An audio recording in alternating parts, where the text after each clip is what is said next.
মানে হাল বাহাগ যদি ভালো না হয় তো জুয়ালি ভাঙবে না, শোলি ভাঙবে না, লিজান ভাঙবে, কিছু ভাঙবে, একটা আইল ঘুষড়েবে, কিছু ভাঙবে। তো জায়গা হিসাবে ওয়াজ করতে হয়। আমরা বুঝেলি, সভা দেখলে বুঝেলি এখানে কোন জায়গায় কোনটা ওয়াজ করতে হবে, কোনটা কাকে বলতে হবে, কোনটাকে পছন্দ করে, ওই হিসাবে ওয়াজটা করতে হয়। তো ঠিক আছে, মাশাআল্লাহ, বসে থাকেন, ইনশাআল্লাহ খালি শোনাবো আপনারাকে, খালি শুনতে থাকবেন, বুঝতে পেরেছেন? তো কথা হচ্ছে যে আল্লাহর রাসূল কোনোদিন কোনো মানুষকে মেরে পিটে ধইরে জবরদস্তি কোনো মানুষকে ইসলাম গ্রহণ করায়নি। একটা কোনো হাদিসে পাওয়া যাবে না, কেউ বলতে পারবে না যে মেরে পিটা আল্লাহ রাসূল কাউকে কলমা পড়ালছে, কাউকে মেরা পিটা কাউকে দিন ইসলাম গ্রহণ করালছে, করাননি। আল্লাহর রাসূলের ব্যবহার দেখে, চরিত্র দেখে, আখলাক দেখে, আল্লাহর রাসূলের দিক দেখে মানুষ নিজে নিজে কলমা পড়ে লেছে। বুঝতে পেরেছেন? প্রত্যেক মানুষের পাশে একটা করে শয়তান থাকে, সবার পাশে একটা করে শয়তান লেগে আছে। ওকে নমাজ ছাড়াইবে, রোজা ছাড়াইবে, গুটকা খিলাবে, তিরাঙ্গা খিলাবে, বেড়ি খিলাবে, হুক্কা খিলাবে, ওকে আরও কোনো ভুল পথে নিয়ে যাবে। হ্যাঁ, কিন্তু প্রত্যেক মানুষের পাশে একটা করে শয়তান থাকে। আল্লাহ রাসূলের পাশে যে শয়তানটা ছিল ও কলমা পড়ে মুসলমান হয়ে গেছে, মানে আল্লাহ রাসূলের দিক দেখে ও নিজে কলমা পড়ে লেগে। বুঝতে পেরেছেন? তো আল্লাহর রাসূলের চরিত্র কেমন ছিল, কত ভালো ছিল যে মানে ওর দিক দেখা মানুষ কলমা পড়ে নিত। তো এই জন্য বলছি, কথাগুলো ভালো করে শুনবেন, ধ্যান দেবেন যে আল্লাহ রাসূল কোনো কাউকে মারেনি, কত কষ্ট করে দ্বীন ইসলামকে প্রচার করে আমাদেরকে দিয়ে গেছে, তার অনুকরণ করতে হবে, অনুসরণ করতে হবে। তাহলে আমাদেরকে নবীর অনুকরণ করতে গেলে আমাদের কোনো অসুবিধা হবে না, কোনো অসুবিধা হবে না, কোনো রোগ বিয়াদ বালা মুসিবত কিছু হবে না আমাদের। ইনশাআল্লাহ আমরা সব সময় ভালো থাকবো। কেমন থাকবো? যে আল্লাহর রাসূল বললেন, যখন তোমরা খাবে, খানা খাবে, সকালবেলা খাওয়ারটা যখন খাবে তো তোমরা বাদশাহী খানা খাও। সকালের খানাটা বাদশাহী খানা খাও, একদম হ্যান্ডা করে খাবেন, মানে ফল ফ্রুট দিয়ে একটু হ্যান্ডা করে খেতে হবে। আর এই কিছুদিন পরে দেখবেন যে আর এই ভাটিয়া সমাজ, বাংলা এই বিহারে বলছে শেরশাবাদী, আর আমাদের বাঙালি আমরা বলছি ভাটিয়া হামরা, নাকি? এই ভাটিয়া কিছুদিন পরে সব মরার পথে চলে যাবে সবাই। কেনে? এই যে সকালে লাল চা হ্যান্ডে করে মিঠা করে এক ফোড়া লিছে বাবজি, আর একবারে চিড়ে ডুবাইছে, মুড়ি ডুবাইছে, টস ডুবাইছে, বিস্কুট ডুবাইছে, আর কি ডুবাইছে, আর বাড়কা চামচ দেখেছে, কতগুলা মাইয়া লোককে দেখছি বড় কচুনের পাছা দিক দেখেছে। ও মানে ছোট চামচ যখন না পাইছে তোর বড় কচুন গালার ওই ডাঁটি নেই, ওর পাছা দিক দেখেছে। ও নিজে খেয়েছে, খেয়েছে, ছেলে পিলাকে তাও খেলে, সবাইকে খেলেছে। কাপে চা খায় না, বড় খোরাতে লিছে, বাটিতে লিছে, এটাকে সুগার হবে না? পহাত ভরে বেসা পেটে আর সুগার ঢুকছে পেটে, চিনির নামই হলো সুগার। তো ওই সুগার ওর পেটে ঢুকছে, সব মরা ভূত হয়ে যাবে। তো কথা হলো যে কথাগুলো শুনেন, সকালে খাবেন বাদশাহী খানা, ভালো খাবার খাবেন, হালকা খাবেন। দুপুর হয়তো হয়তো ভোগ ঝানিয়ে লেগে যাবে, কিন্তু ভিটামিন কমবে না। এই যে প্রোটিন গেল ভালো বাদশাহী খানা, মানে কাজু, কিশমিশ, আখরোট, 2টা ডিম, দেশি মুরগির ডিম থাকবে, একটা কলা থাকবে এন্ডা করে, 2-3 ফাঁক একটা সেব থাকবে। এই খানাটি হালকা একটা টিফিন হলো, এইটি খেয়ে সকালে থেকে যান, আর কিছু খায় না। দুপুরে আপনি খাবেন লেভারের খানা, মানে পাইটের খানা, ছাটিয়ে দেন, যা পারবেন হুঁড়িয়ে খেলেন ভাত একদম পুরা করে দুপুরের বেলা। আর রাত্রের বেলা যখন খাবেন, রাইতে যখন খাবেন পাখির খানা, তার মানে হালকা 1 পচ্চা রুটি খেলেন, বেলন পাকা হলে 1টা রুটি খান, না হলে 2-3 খান টস খেলেন, 2-3 বা ভুজা খেলেন, হালকা খায়া 1 গ্লাস পানি খেয়ে রেতে শুতে যান। জিন্দগিতে পেশাব করতে রেতে উঠতে হবে না, পায়খানা করতে উঠতে হবে না, বিন্দাস নিন পড়েন। এসারের পরে ঘুম যাবেন, ফজরের সময় চেতন হবে। কথাগুলা ভালো করে বুঝবেন, এটা নবীর সুন্নাত তরিকার কথা বলছি আমি। চ্যাংড়া পিলা মানুষ কহে যে বুড়া মানুষের প্রত্যেক কথায় কাশি, আর চ্যাংড়া পিলার প্রত্যেক কথায় হাসি। এর ব্যাটারি এখন ফুল চার্জ আছে, যেটাই করছি খালি হাসছে। আর বুড়া মানুষ যখনই হাসতে যাওয়ার খুঁকি বাড়িয়ে যাবে, খালি খুঁকবে। তো কথাগুলো মন দিয়ে শুনবেন, আমল করার চেষ্টা করবেন, ভালো থাকবেন। বুঝতে পেরেছেন? তো এই নবীর সুন্নাত গালা মেনে চলতে হবে, তাহলে কোনো রোগ বিয়াদ অসুখ বিসুখ কিচ্ছু হবে না। যদি ভালোভাবে খান কিছু হবে না। আমেরিকার লোক আছে, ওরা সব শিক্ষিত লোক, ওরা সব ডাক্তার, বেশিরভাগ আমেরিকাতে ডাক্তার, ভালো ভালো ডাক্তার, ভালো ভালো শিক্ষা দিল। ওরা ওই যেই সেই খেয়ে পেট ঢাবলা ঢাইয়া ঢাপড়া পেট টিপলে টাপলি আছে কি নাই। আর আমেরিকার লোক আরও কেন সলিড হয়ে থাকছে, মানে ওকে কিলো হিসাবে বাসে ভাড়া নিচ্ছে। বাসে যখনই বসলেন কয় কিলো ভাড়া নিলেন। একটা পাতলা লোকের ভাড়া কম, একটা গাবড়া লোক যে তাগড়া আছে ওর ভাড়া এলাম একটা বেশি। তখন অটোমেটিক ক্যাপসুল, ভিটামিন ক্যাপসুলকে শরীরটা শুকাইছে, বাসে ভাড়া দিতে মরিবে। আর আমাদের ইন্ডিয়াতে পিস হিসাবে আপনি যতই তাগড়া হোক, 6 টাকা ভাড়া।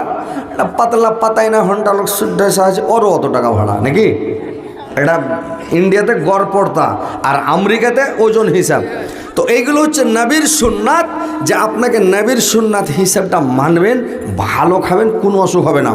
আল্লাহর রাসূল জনাবে মুহাম্মদুর রাসূলুল্লাহ সাল্লাল্লাহু আলাইহি ওয়াসাল্লাম বললেন, তোমরা যখন খাবারগুলো খাবে তখন তোমরা 1 কিলো খেতে পারবে, তোমরা হাফ কিলো খাও, আর হাফ কিলোর মতন ফাঁকা রাখো। তারপরে তোমরা 1 পোয়া তোমরা জল খাও, পানি খাও, একটা কোনাকে খালি রাখো। তোমার পেটে যেন খাদ্য খাবারগুলো দৌড়াদৌড়ি করে, মানে হজম হয়, হাওয়া নিতে পারে, নিকাশ নিতে পারে, আর তোমার পেট যেন ভালো থাকে, শরীর ভালো থাকে, তোমাকে বেমারি হবে না, কোনো অসুখ হবে না, তোমার কোনোদিন ক্ষতি হবে না। এই যে রমজান মাস ভাইরে আমার, রোজা খোলার সময় মানুষ একবারে সাঁটিয়ে দিলে চলে যাচ্ছে খাইয়া, সারাদিনের না খাওয়া মানুষ, আর রাতে যখন খেলে তো রোজা ইফতারের টাইমে দিলে পুরো করে খেয়া, ইফতারের সময় তার তারাবি পড়তে পারে না, বসতে উঠতে পারে না, বড় লিসাস উঠছে, জি হাই ফাই করছে, পড়তে পারে না। আপনাকে ইফতারির টাইমে 3-4টা খেজুর খান, আর 3-4টা খেজুর খায়া 1-2 মুঠ ভুজা খান, একটু কিছু হালকা করে খেয়ে 1 গ্লাস পানিকে নামাজ পড়তে যান, আর নামাজ পড়ে চলে আসেন, একটু এদিক ওদিক ঘুরেন, আপনাকে ছিলবিলে ভোগ লাগবে না। আর এটা তো রোজা, আর শরীরটাকে তো ঠিক করার জন্যই আমরা রোজা রাখছি। আল্লাহর একটা ইবাদত হচ্ছে আমাদের শরীরও ভালো হচ্ছে। যারা রোজা রাখবে তাদেরকে ক্যান্সার হবে না, কোনো বড় অসুখ হবে না। আল্লাহর রাসূল বললেন তোমরা করো কে টাইট ফিট হয়ে থাকবে, আর তোমরা রাত্রিবেলা মানে নামাজ এই তারাবি পড়ার পরে হালকা করে খেয়ে নাও। ভোর রাত্রিতে খাবে তো পুরো খেও না, হালকা করে মানে খাও, আর ভোর রাত্রিতে তোমরা হালকা করে খেয়ে তোমরা করো কি শুয়ে যাও, ফজরের নামাজ পড়ো, কোরআন তেলাওয়াত করো, তোমাকে কোনো অসুখ বিসুখ হবে না। কিন্তু মানুষ খাওয়ার দোষে মানুষের বেমারি হচ্ছে রে ভাই। তো ভাই আমার, এই আল্লাহর রাসূলের প্রত্যেকটা আমরা সুন্নাত যদি মেনে চলে, তাহলে আমাদের কোথায় আমরা কোনো অসুখ বিসুখ হবে না। নবীর সুন্নাত যদি আমরা মেনে চলে, কোনো লোকের সাথে ঝগড়া হবে না, বিবাদ হবে না, কাজিয়া হবে না, কোনো মানুষের সাথে টেনশন হবে না, রাগারাগি হবে না। কোনো মানুষ যদি আপনার উপরে রেগে যায়, কোনো মানুষ যদি আপনাকে গালি দেয়, আপনি মানুষের সামনে যখন বেশি গালি দিচ্ছে আপনি চুপ করে থেকে যান, আপনি বরদাস্ত করলেন। লোক কোনো মানুষ যদি লাফালাফি করতে লাগে, আল্লাহ রাসূলের সুন্নাত হলো তুমি চুপ করে বসে যাও। যদি তুমি বসে যাও, লোকটা নিজেই লজ্জিত হয়ে যাবে, অপমান হয়ে যাবে। নবীর সুন্নাত যদি মেনে চলেন, আপনার কোনোদিন বিবাদ হবে না, ঝগড়া হবে না। আল্লাহর রাসূলকে কেউ মারলে পরে, কেউ যদি আল্লাহর রাসূলকে মারত, আল্লাহর রাসূল করতেন কে?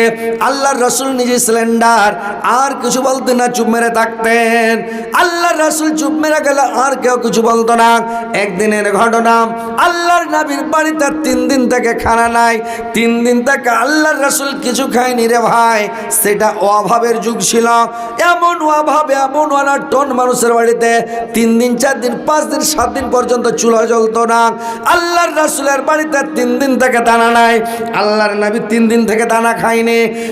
যখন নামাজ পড়তে পড়তে আল্লাহর রাসূল যখন সামি আল্লাহু লিমান হামিদা বলে যখন দাঁড়াতেন, তো দাঁড়ার সময় আল্লাহর রাসূল করতেন কে? সামি আল্লাহু লিমান হামিদা বলে শটাং হয়ে দাঁড়াতে পারে না, মানজাটাতে ব্যাগ ধরে গেছে আল্লাহর রাসূলের। আল্লাহর রাসূল যখন দাঁড়াতে পারলেন না, 3টা পাতলা পাথরগুলোকে 3 সাইডে বাঁধলেন, একটা সামনে দিলেন, 2টা পোখাতে দিয়ে পাতলা কাপড় দিয়ে টাইট করে মাঞ্জাটাকে বেঁধে শটাং করলেন, যেন আল্লাহর রাসূল শটাং হয়ে বেড়াতে পারে। এইভাবে বেঁধে আল্লাহর রাসূল চলে গেলেন ফাতিমার বাড়ি। খোদাই কাতর নবী আমার গেলেন ফাতিমার কাছে,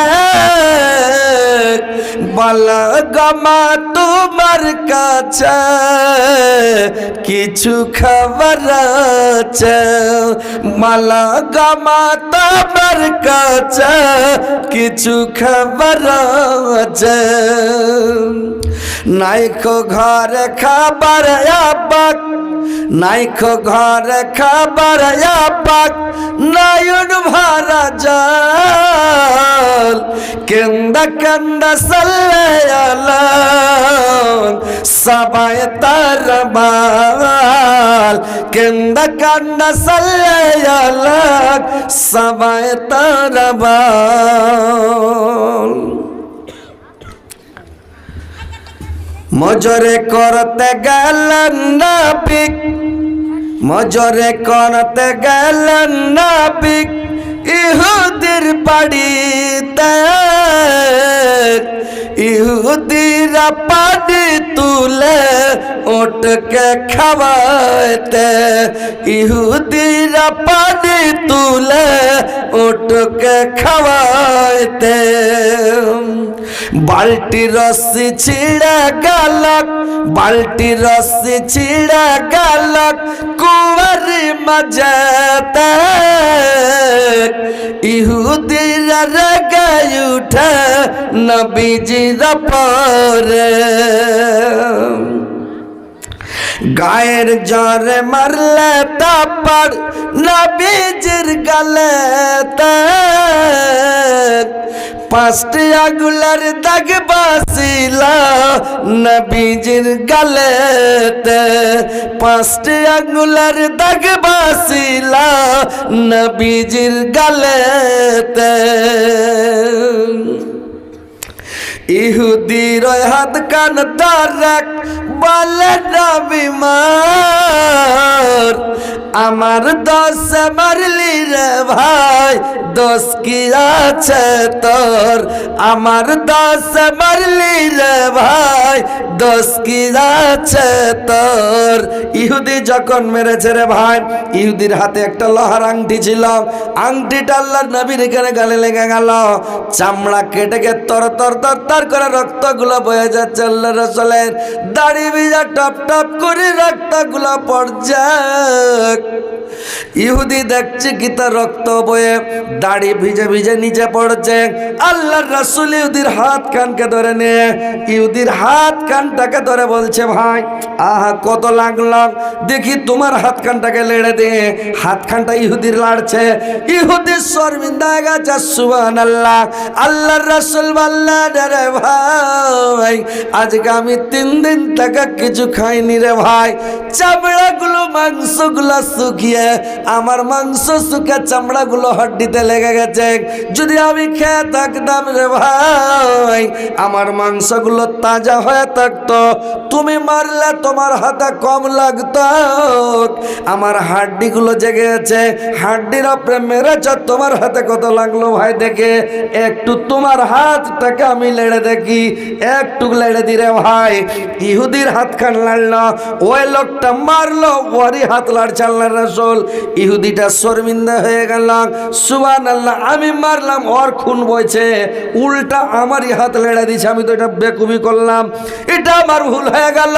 আল্লাহর রাসূলের হাত ধরে বললেন, নবী গো আমার ভুল হয়ে গেছে গো নবী, আপনি সত্যিকারের নবী, আপনি আমাকে কলমা পড়ান, আপনি আমাকে মুসলমান বানিয়ে নেন, আমি মুসলমান হয়ে যাব নবী গো। সঙ্গে সঙ্গে ইহুদিটা কলমা পড়ে মুসলমান হয়ে গেল রে ভাই। জোরসে বলেন সুবহানাল্লাহ। আল্লাহর রাসূলের চরিত্র দেখেন, আল্লাহর রাসূলের ব্যবহার দেখেন, আল্লাহর রাসূল কেমন ছিলেন। ওই নবীর উম্মত আমরা, আমাদেরকে ধৈর্য যদি ধরে থাকি, আমরা ধৈর্য ধরে থাকেন, কোনোদিন কাজিয়া হবে না, ফাসাদ হবে না, বিবাদ হবে না, লাফড়া হবে না, কোনো ঝামেলায় পড়বেন না, কোনো অসুখ বিসুখ হবে না, কোনো ফাসাদে পড়বেন না। মুসলমান আমরা সিংহবাগ, বুঝতে পেরেছেন, আমরা সিংহবাগ, কিন্তু মুসলমান সিংহবাগ হয়ে থাকতে পারে না। এরা মানে যখন সুন্নাত ছেড়ে দিবে তখনই এরাকে অসুখ ব্যারাম যেই সেই অসুবিধা হবে, বুঝতে পেরেছেন। সুন্নাত মানলে কোনো অসুবিধা হবে না। মদিনাতে একটা ইন্ডিয়া থেকে ডাক্তার গেছে, মদিনাতে যে একবারে বাড়কা ডাক্তারি খুলে দিয়ে চেম্বার খুলে দেয়, ওষুধ দিলে বসে আছে একবার, হ্যান্ডে বসে আছে। 1 মাস 2 মাস 4 মাস 6 মাস বছর যাচ্ছে, একটাও পেশেন্ট নাই। ইন্ডিয়ার ডাক্তার বলছে কি ব্যাপার, একটা বন্ধুকে বলছে ভাই আমরা 1 বছর হয়ে গেল সৌদি আরবে আসা, এই মদিনাতে ডাক্তারি খুলেছি, একটাও গ্যাসের ওষুধ বিক্রি করতে পারিনি, একটা জ্বরের ওষুধ বিক্রি করিনি, একটা মাথা ব্যথার ওষুধ বিক্রি করিনি, বিসমিল্লাহ বলে এখনো সাইড করিনি, কিছুই বিক্রি করতে পারিনি। কি ব্যাপারে দেশের লোক কি ওষুধ পানি লাই না? না আমি ইন্ডিয়ার বলে আমার কাছে আসে না, অন্য জায়গায় ওষুধ নিচ্ছে। ওই লোকটা বলল ভাই এটা হচ্ছে মদিনা মুনাওয়ারা, এই দেশের মধ্যে শুধু নবীর কানুন চলে, নবীর আইন মেনে চলে দেশের মানুষ। নবীর সুন্নাত ছাড়া একটা পা ফেলবে না, একটা ড্যাং সুন্নাত ছাড়া ফেলবে না, একটা লোকমা সুন্নাত ছাড়া খাবে না। খাইতে গেলে এরা খাবে, সুন্নাত ছাড়া খাবে না। ছোট করে লোকমা করবে নবীর সুন্নাত, বেশি করে চাবাইবে এটা নবীর সুন্নাত। আপনি ছোট লোকমা করেন, বেশি করে চাবান, 4টি ভাত খাবেন পেট ভরে যাবে। বেশি চাবাবেন তাড়াতাড়ি হজম হবে, আপনার পাকস্থলী ভালো থাকবে, লিভার ভালো থাকবে, কিডনি ভালো থাকবে, কোনো ব্যারাম হইবে না। যা পাবেন হুড়িয়া খেয়ে নেবেন। ওই একটা লোক কইছে এখন জামানি চলছে, লোহা খেয়ে লোহা হজম করে দেবো, তখন আর একজনা করেছি গাড়ির কিল্লি খুলে নিয়ে চলে এসে গেছে খাতো, বুঝতে পেরেছেন? তো কিল্লি কি চাবিয়া খেতে পারে যে ভাই, কিন্তু একটা কথার মানে কথা। তো ওই লোকটা বলল ভাই এটা হলো মদিনা, এরা বেশি খাবে না, সকালে বাদশাহী খানা খায়, রাত্রে 2-4টা খেজুর খায়, খেয়ে ঘুমিয়ে যায়। এই লোকগুলোকে কোনোদিন এই ব্যারাম হবে না, অসুখ হবে না। তো ভাইরে আমার নবীর সুন্নাত মেনে চলবেন, নবীর অনুকরণ করবেন, নবীর অনুসরণ করবেন, ইনশাআল্লাহ কোনো অসুবিধাও হবে না। আল্লাহর রাসূল বলে গেলেন, আল্লাহর রাসূল দেখে গেলেন তোমরা আমার সুন্নাতগুলোকে মেনে চলবে, তোমাদের কোনো দিন কোনো অসুবিধা হবে না। বুঝতে পেরেছেন? তো আল্লাহর রাসূল, আল্লাহর রাসূলের চরিত্র, আল্লাহর রাসূলের আখলাক, আল্লাহর রাসূলের ব্যবহার দেখে মানুষ সব কলমা পড়ে পড়ে মুসলমান হয়েছে, কলমা পড়ে পড়ে মুসলমান হয়েছে। আল্লাহর নবীর যুগে একটা বেদয়েন, এক মহিলা আল্লাহর নবীর জামানায় আল্লাহর রাসূলকে দেখলে গালি দিতাম, আল্লাহর রাসূলকে দেখলে বা কুত্তা ভাষায় গালাগালি করতাম, রাস্তাতে কাঁটা ফেলতাম আর কাঁটা ফেলতাম।